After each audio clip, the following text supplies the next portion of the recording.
Bugun bosh vazir lavozimiga nomzod tanlash haqida gap ketar ekan.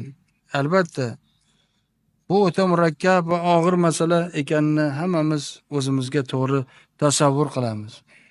Bu vazifani egallaydigan odamning keng miqyosda fikrlash qobiliyati va dunyoqarashiga, chuqur bilim va tajribaga ega bo'lishiga, yurtimizning uzoq va yaqin hududlarini atroflicha bilishiga, eng muhimi shu yerlarda yashayotgan odamlarning dardu tashvishlarini o'z yuragidan o'tkaza olishi, ularning muammolarini yechishda jonkuyarlik ko'rsatishi, shu bilan birga rahbarlik mahorati va odamiylik xususiyatlariga ko'p narsa bog'liq. Bir so'z bilan aytadigan bo'lsak, mamlakatimizning bugungi va ertangi taraqqiyoti, biz oldimizga qo'ygan maqsadlarga erishish imkoniyatlari markazda va joylardagi hukumat va xo'jalik idoralarining bir yoqqadan bosh chiqarib, bir musht bo'lib ishlashi, bosh vazirning aynan ana shunday xususiyat va alomatlariga bog'liq desam, o'ylaymanki adashmayman. Albatta, bugun siz hurmatli deputatlarga taqdim etadigan nomzod o'z faoliyati va bajargan vazifalari, avvalo mamlakatimizda olib borilayotgan siyosatga qo'shgan hissasi bilan barchangizga tanish bo'lishi shart. Shuning uchun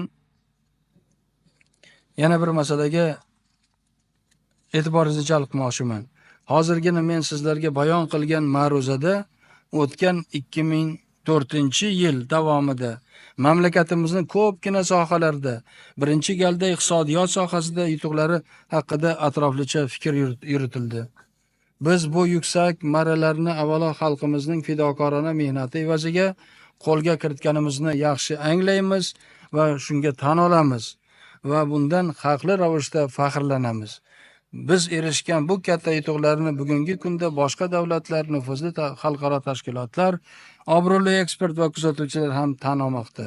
Ayni paytda shuni ham aytishimiz kerakki, shuni ham tan olishimiz kerakki, bu natijalarni qo'lga kiritishda vazirlik va idoralar, mahalliy hokimiyatlar, turli tashkilot va muassasalar bilan birgalikda ishni tashkil etish, ijro intizomini mustahkamlashda hukumatimizning ham mehnati singanini inkor qilib bo'lmaydi.